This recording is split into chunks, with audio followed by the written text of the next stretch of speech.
این بهترین طلسم برای قبولی در امتحانات نهایی و دانشگاهی و کنکوره.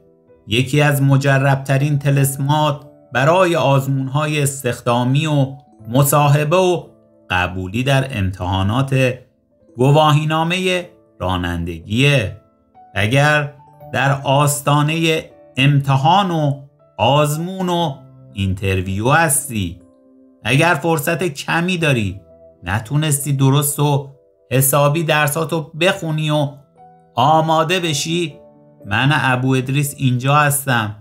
با این طلسم قدرتمند و موکلین بیشماری که روی این طلسم قرار دادم بهت کمک میکنم که در هر امتحان و آزمونی پیروز و موفق بیرون بیای.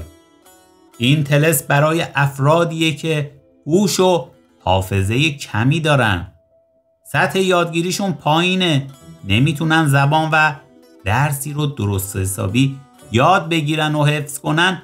عالی عمل میکنه.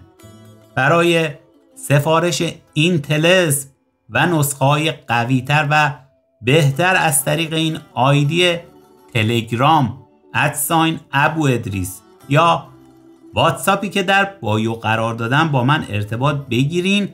کمکتون کنم هر مشکلی که داشته باشید رو براتون حلش کنم. هر جای دنیا که باشید، دعا و طلسمات رو در عرض 10 روز کاری از طریق پست DHL و سفارشی به صورت تضمینی به دستتون میرسونم.